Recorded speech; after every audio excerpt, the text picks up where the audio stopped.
मैं Abhay Kumar Jha, retired DSP, Jharkhand police academy, पुनः एक बार आप सभी का ट्रूथ ऑफ न्यू लॉ में हार्दिक स्वागत करता हूं। आज हम लोग बीएनएसएस में सम्मन एवं वारंट के जो प्रावधान हैं उसके बारे में जानकारी प्राप्त करेंगे। जैसा कि हम सभी जानते हैं कि न्यायालय अपने समक्ष किसी व्यक्ति को बुलाने के लिए कई तरह का आदेश निर्गत करती है। उन्हीं आदेशों में जो सर्वप्रथम आदेश निर्गत होता है वह सम्मन कहलाता है। यानी हम कह सकते हैं कि किसी व्यक्ति को अपने समक्ष निश्चित तिथि, समय एवं स्थान पर उपस्थित होने हेतु या उपस्थित होकर कोई दस्तावेज प्रस्तुत करने हेतु किसी प्राधिकार या न्यायालय के द्वारा उस व्यक्ति के नाम से जो वैधानिक आदेश निर्गत किया जाता है वही वैधानिक आदेश सम्मन कहलाता है। संक्षिप्त में इसलिए सम्मन को बुलावा आदेश भी हम सभी कहते हैं। यह न्यायालय के द्वारा निर्गत प्रथम स्टेप है और बीएनएसएस के धारा 63 से लेके 71 तक में इसका वर्णन किया गया है, जिसमें बताया गया है कि न्यायालय द्वारा निर्गत सम्मन का क्या महत्ता है, उसका तामीला किस तरह से किया जाएगा और इन 63 से लेके 71 के अलावे भी बीएनएसएस की धारा 94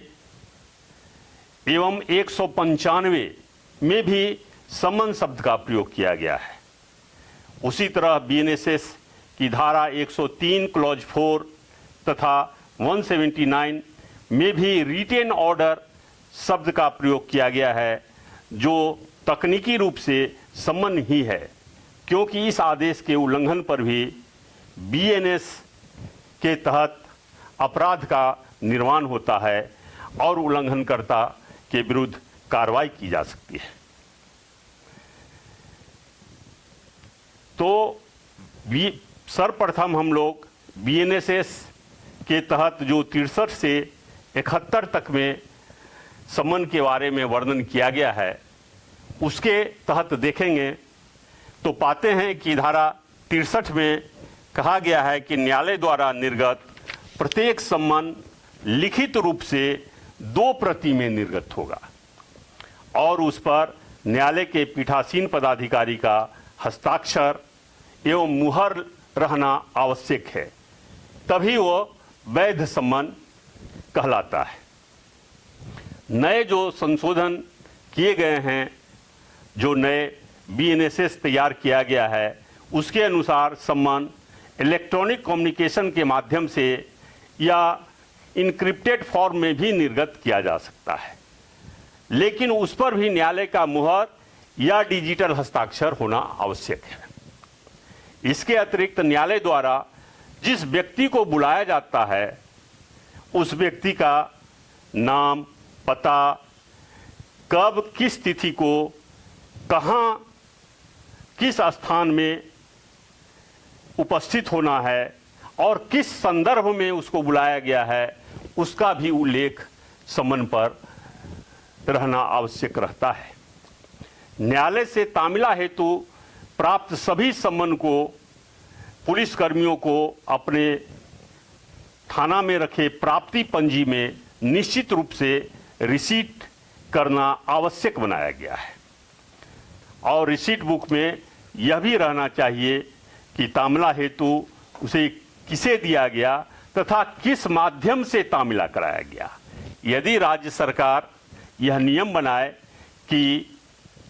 इलेक्ट्रॉनिक कम्युनिकेशन के माध्यम से भी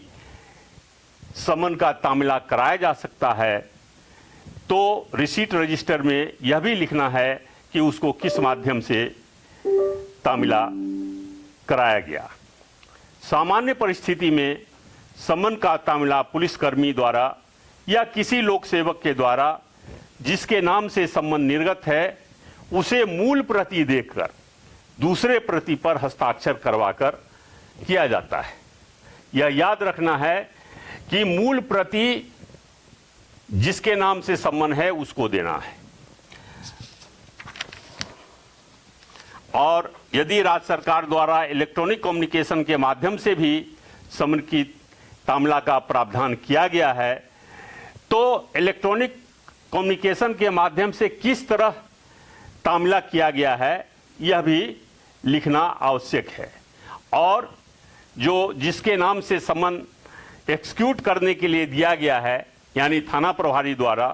तो उसकी एक प्रति निकालकर यदि इलेक्ट्रॉनिक कम्युनिकेशन के माध्यम से तामिला कराया गया है तो उस पर बीएनएसएस की धारा 70 क्लॉज 3 के अनुसार एक प्रमाण पत्र देना है कि निम्न इलेक्ट्रॉनिक कम्युनिकेशन के माध्यम से इस सम्मन का तामिला कराया गया। और यही प्रमाण पत्र यह साक्ष्य होगा कि वास्तव में उसको सम्मन का तामिला हो चुका है। उसी तरह यदि सम्मन किया गया व्यक्ति घर से अनुपस्थित हो या न मिल पाए तब किस तरह से सम्मन का तामिला कराया जाएगा, तो इसके बारे में बताया गया है कि जिसके नाम से सम्मन है वह व्यक्ति यदि घर से अनुपस्थित हो तो उसके परिवार के किसी वयस्क सदस्य, यहां ध्यान रखना है कि वो सदस्य 18 वर्ष से अधिक उम्र का हो, वयस्क सदस्य के समक्ष उसको एक प्रति देकर दूसरे प्रति पर हस्ताक्षर करवा लेना चाहिए। इस स्थिति में हस्ताक्षर करने वाला व्यक्ति का सम्मन व्यक्ति से क्या संबंध है उसका भी उल्लेख अवश्य प्राप्ति प्रति पर करा लेना चाहिए। जैसे यदि पिता के नाम से सम्मन है, कोई पुत्र प्राप्त कर रहा है तो उस पर लिखा लेना चाहिए कि वास्ते अपने पिता अमुक के नाम का सम्मन मैं प्राप्त कर रहा हूं। यहां यह भी ध्यान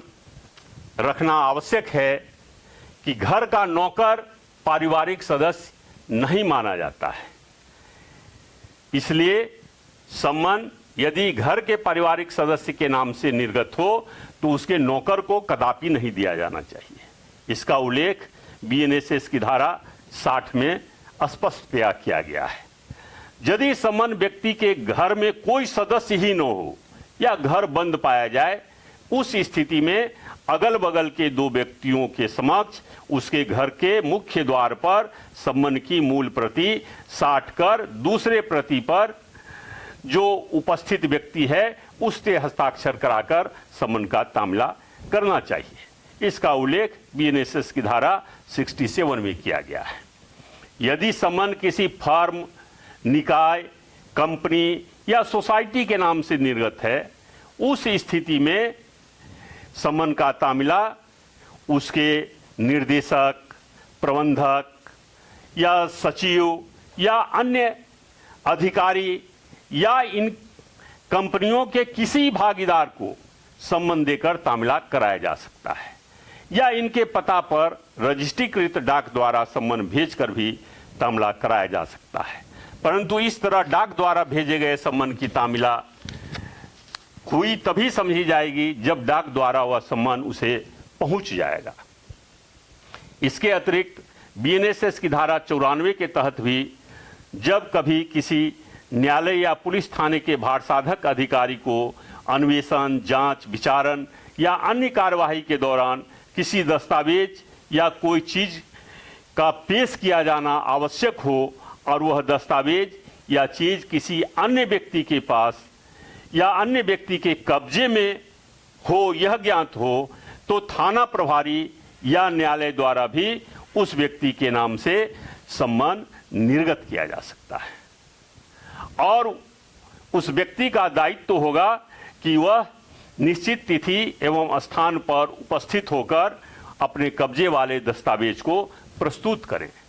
यहाँ यह ध्यान रखना है कि यदि उस व्यक्ति से पूछताछ भी करनी है तब सम्मन में स्पष्टतया यह लिखा रहना चाहिए कि आप उपस्थित होकर वो दस्तावेज प्रस्तुत करें,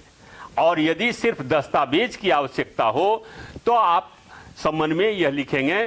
कि आप दस्तावेज प्रस्तुत करें। तो उस स्थिति में वह स्वयं उपस्थित न होकर दस्तावेज भी किसी दूसरे के माध्यम से यदि भेज देता है तो सम्मन का अनुपालन माना जाता है। लेकिन यहाँ यह भी ध्यान रखना है कि यदि वह वस्तु भारतीय साक्ष्य अधिनियम के धारा 129 एवं 130 के अधीन है, यानी वह अप्रकाशित शासकीय अभिलेख है या लोकहित से जुड़े अभिलेख हैं या बैंकर अधिनियम के अंतर्गत बैंक का अभिलेख है या डाक विभाग के अधीन का कोई अभिलेख है, तो इस धारा का उपयोग थाना प्रभारी के द्वारा कदापि नहीं करना चाहिए। उनके लिए अलग प्रोविजन बीएनएसएस में दिया गया है।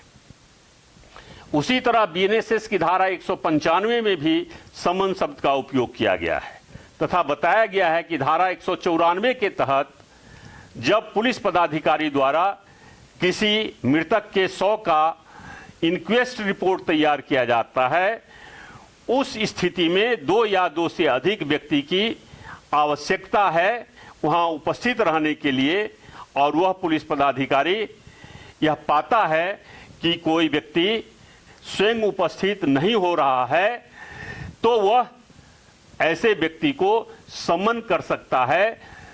जो वहां उपस्थित होकर इंक्वेस्ट में सहयोग करे या बताए। परंतु यहाँ यह भी ध्यान रखना आवश्यक है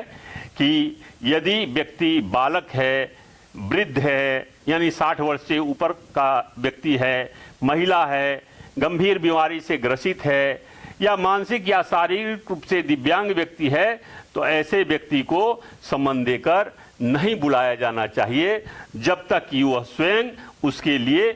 राजी न हो। इस धारा के तहत उक्त घटना से परिचित व्यक्ति को भी सम्मन कर बुलाया जा सकता है। उसी तरह बीएनएसएस की धारा 103 क्लॉज 4 के तहत पुलिस पदाधिकारी द्वारा जब किसी के घर की तलाशी ली जा रही हो और उस मोहल्ले का कोई निवासी साक्षी के रूप में नहीं मिल पा रहा हो या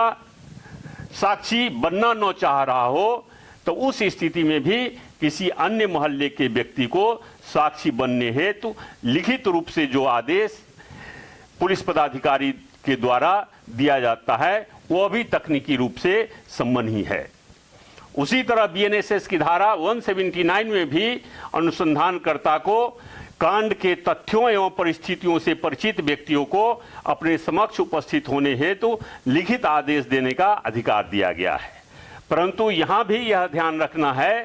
कि बालक, वृद्ध, महिला,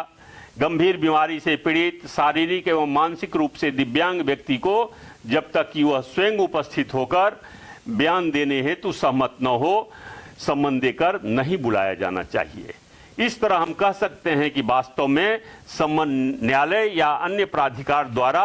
निर्गत बुलावा आदेश है। सम्मन के पश्चात न्यायालय के द्वारा जो दूसरा आदेशिका निर्गत किया जाता है, यानी जो सेकेंड स्टेप लिया जाता है, वह गिरफ्तारी वारंट के नाम से जाना जाता है। गिरफ्तारी वारंट के बारे में बीएनएसएस की धारा 72 से 83 तक में वर्णन किया गया है। सामान्यतः न्यायालय द्वारा किसी व्यक्ति को पकड़कर अपने समक्ष लाने हेतु जो आदेशिका जारी की जाती है उसे ही हम गिरफ्तारी वारंट के नाम से जानते हैं।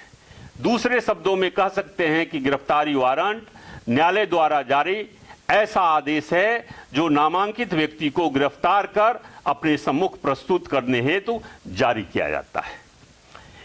एक वैध वारंट की यह अनिवार्यता है कि वह सदैव लिखित होना चाहिए। उस पर गिरफ्तार किए जाने वाले व्यक्ति का नाम, पता तथा अपराध का विवरण अंकित रहना चाहिए। वारंट पर तामिला किए जाने वाले कर्मी का नाम, पता या पद भी अंकित रहना चाहिए। साथ ही साथ वारंट पर निर्गत किए जाने वाले न्यायालय का मोहर एवं हस्ताक्षर भी अवश्य रहना चाहिए। वारंट पर अपराध की प्रकृति यानी वारंट जमानती है या अजमानती, यह भी दर्शाया जाना चाहिए। जैसा कि हम लोग जानते हैं कि अपराध को दो भागों में बांटा गया है, और जमानतीय और जमानतीय। और जमानतीय वारंट पर पुलिस को जमानत पर मुक्त करने का अधिकार नहीं दिया गया है, और न्यायालय के द्वारा जो जमानतीय वारंट है उस पर गिरफ्तारी के पश्चात पुलिस पदाधिकारी को जमानत पर छोड़ने का निर्देश दिया जाता है। इसी कारण से न्यायालय द्वारा जो वारंट निर्गत किया जाता है उस पर यह स्पष्ट लिखा रहता है कि वह अजमानतीय है या जमानतीय। यदि वारंट जमानतीय है तो उस पर प्रतिभुओं, श्योरिटीज यानी जमानतदार जिसे हम बोलचाल की भाषा में कहते हैं, तो जमानतदार की संख्या, सिक्योरिटी का रकम तथा तिथि एवं समय कि कब वारंटी को न्यायालय के समक्ष उपस्थित होना है, यह भी अंकित रहता है। सामान्यतः गिरफ्तारी वारंट न्यायालय द्वारा एक प्रति में ही निर्गत किया जाता है। गिरफ्तारी वारंट तब तक इनफोर्स रहेगा जब तक कि उसका तामीला न हो जाए या न्यायालय द्वारा उसे रद्द या रिकॉल न कर लिया जाए। इसके साथ साथ यदि वारंटी की मृत्यु हो जाए, उस स्थिति में भी मृत्यु प्रमाण पत्र लगाकर उस वारंट को वापस निर्गत न्यायालय में भेज दिया जाना चाहिए। सामान्यतः वारंट तामीला हेतु थाना प्रभारी के नाम से न्यायालय द्वारा निर्गत किया जाता है, परंतु बीएनएसएस की धारा 76 के अनुसार थाना प्रभारी अपने कनीय पदाधिकारी को तामिला हेतु पृष्ठांकित कर सकते हैं। यानी कि थाना प्रभारी को यह अधिकार है कि न्यायालय के द्वारा उसके पास जो वारंट तामिला हेतु प्राप्त हुआ वो दूसरे पदाधिकारी को इंडोर्स कर दे।